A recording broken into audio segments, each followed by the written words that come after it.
Hello guys, and welcome back to Joe's Ventures. And today we're doing another month, another devlog or dev diary for Prehistoric Kingdom. This one's for May of 2023. So it's got some cool updates here, so I'm really excited to get stuck into this one. So, welcome to the May development update. In this dev diary, we'll be showcasing a selection of development highlights from May and talking a bit more about our goals for the animal overhaul. And there's quite a bit to get through, so let's get to it. So pretty cool. So let's see the state of development. This is where we're at. So both Update 8 and Update 9 have been progressing well on all fronts over the past month. Many players will be eagerly waiting for a better look at the animal overhauls, which will be really cool. And while we have more news to share, quite a lot of it's related to the back-end programming, so lots of back-end stuff that a lot of it's a bit too complicated or not too interesting to a lot of people, but still really, really important. So the current iteration of the animals, the one of the public game, were built in a rigid architecture that makes it quite difficult to add new behaviors. So in this new system that they're developing for Update 8, we're building AI modularity, so this creates sets of behaviors that can be turned on or off depending on the species. So it creates a lot of variety or just be able to turn on and off things like that, which is really, really cool. So our goal here is to put a high focus on animal reactivity and social interaction through multiple layers of decision making. So this will mean that animals that become far more reactive to their environments and the creatures that they are housed with. For example, a T-Rex may chase a Dryosaurus to flee, while your Triceratops will hold its ground. So this is kind of creating more dynamic animal interactions with each other, different species. I think there's also a really cool way to open the door for some very interesting mix exhibits, because I imagine some animals will have neutral or even like little reactions to animals. Like I think they've mentioned like really big sauropods, because they don't really get messed with much. You could put your T-Rex in with a really big sauropod like Argentinosaurus or Brachiosaurus, because they're not going to mess with them. So it could be really interesting to play with like multi-species exhibits, things like that, and have interesting reactions. So I think that would be quite cool. And you can see here there's a nice picture of a Tyrannosaurus chasing away a Dryosaurus, which is quite cool. Really, really nice model. I love the Dryosaurus. Anyway, as it currently stands, we're expecting development on this stage of the animal overhaul to wrap up towards the end of June. There have been a lot of changes under the hood, with dozens of new variables at play, many of which will need to be tuned and adjusted to ensure everything responds in the way it's intended. Because of this, we would like to release Update 8 in July to provide an extra period of polish and development. We thank you for your patience, and we look forward to sharing more previews as we get closer to release. So that's really, really awesome. So I know a lot of people are going to be like, oh, they're delaying you, but really, it's to make it better. There's nothing wrong with delaying something to make it better. That's like the best thing you can do.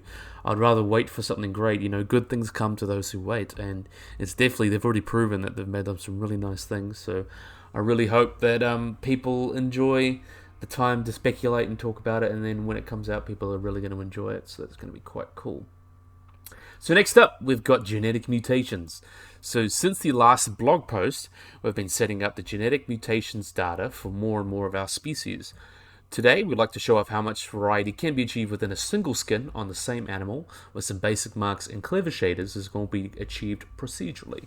So you can see we've got our Acrocanthosaurus by the looks of it. So really, really cool. You can see albino here, so you can see this one's kind of like a more creamy one, this is more a white one, and then we can see some light patterning there. We've got those red eyes, which is quite characteristic of albinos. And then we've got leucistic here, so this is like no pigment in the skin. Leucistic's like only partly got pigment in the skin, so not quite full pigment. So you can see this one's a little bit darker, and the markings are a little bit darker. This one's still quite light, but you can still see those markings quite clearly. And then you can see these other ones here. This one's a little bit lighter. Really, really cool. Definitely love the leucistic ones. And then we've got melanistic. And melanistic is when there's so much pigment in the skin, they pretty much just appear near completely black.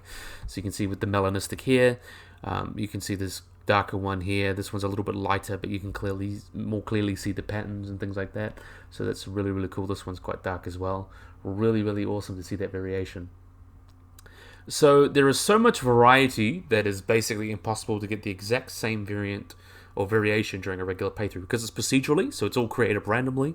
So there's so many variables at play. It's like, and so much variety. You never get the same one twice, pretty much, which is really cool. And to showcase this in real time, you can see us cycling through melanistic, albino, and leucistic values at random on our Smilodon. So we hope this will help players get more attached to their specific animal. And it is kind of a thing. I know a lot of zoos don't really worry about getting morphs and things like that. There are people like in the private pet trade that like morphs, especially if things like ball pythons and bearded dragons and things like that. Not really a conservation thing, but I think it's a cool thing to add to the animals because it's like a random thing. You get lucky, and plus with all the genetic engineering and dinosaurs and things like that, it does excuse a little bit of less realism in that regard, and still quite cool. I do like to see the different colors and things like that. It just adds more variety to the game. Really, really cool. And you can see this wonderful Smilodon going on here. So next up, we've got land value. So in a previous dev diary, we touched on the land value system coming in Update 8. Since then, we've introduced a dynamic occlusion mechanic that helps players combat the negative effects of power generators. This is part of the new tab in the management view, allowing you to visualize trouble spots in the park. So this is temporary UI, so we can watch this here.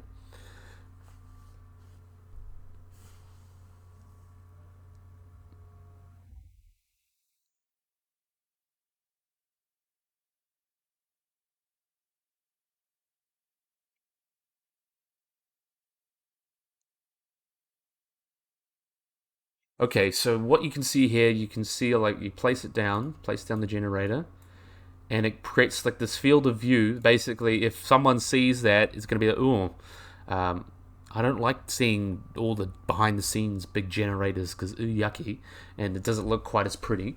So people will be like, oh, I'm not going to donate, and I'm going to avoid this area. But then you can see it kind of creates this big round area that shows off. And then you can plant trees, and that kind of, see, look, it's not nowhere near as visible now, especially on this side, because it's blocked by the trees. Though there is a little bit, because obviously there is trees, they're not like a solid wall, but you can see the trees are blocking it.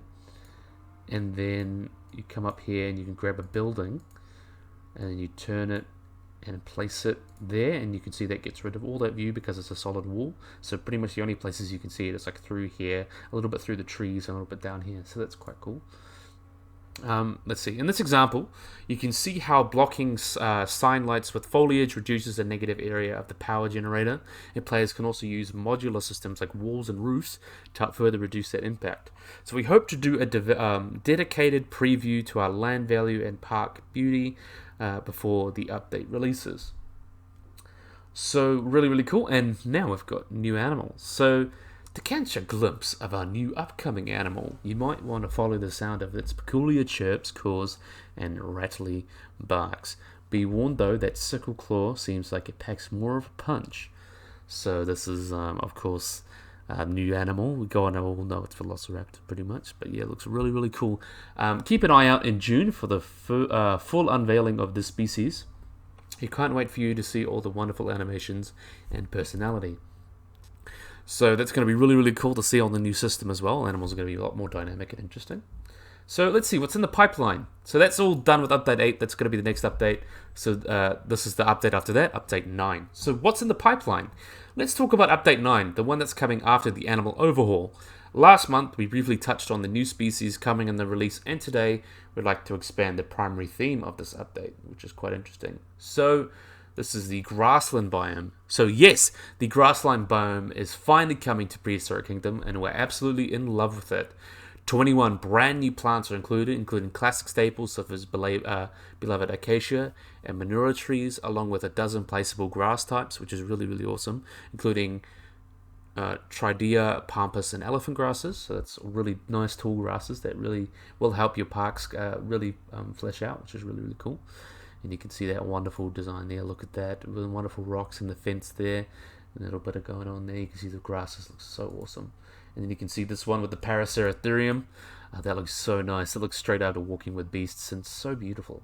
Love the rocks as well.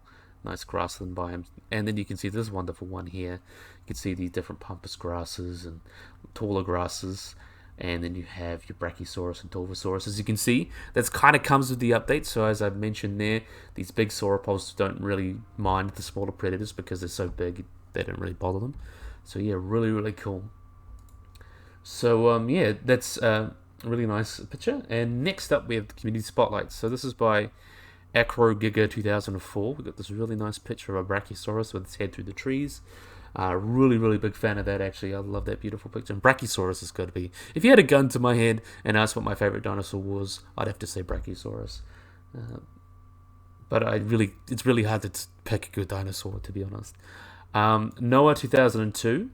This is a really nice one. I love like the pillars and stuff like that. It very reminds me of like Asian, or looks like more Aztec temples. Really fits like the deserty theme of where Tarbosaurus came from. I think that looks really, really cool. I was going to say Asian, but it doesn't quite look Asian to me. And then we've got Gemini 98. We've got this really wonderful Camarasaurus, another one in the background there, probably having a drink. Really, really nice picture. This is like, it's pretty much paleo art. You can see the wonderful trees. Looks really, really nice. So it came out rather wonderfully. So, thank you for reading May's Dev Diary. After Update 8, please look forward to a more holistic showcase in the future of what our finished grassland map is set in Tanzania. So, in a good African map. That's quite cool. There is so much more that the team's been working on behind the scenes the past few months, and we can't wait to unveil more throughout the year. Once again, thank you for your patience. We hope to share more with you soon. And before we go, we also like to wish everyone a happy and safe Pride Month. Until next time, the PK team. So, yeah, a really, really nice little update. Nice to show off some cool things, especially new animals and telling us what's going on. So yeah, really, really nice Dev Diary. Definitely a big fan. So I think this would be a great place to end the video.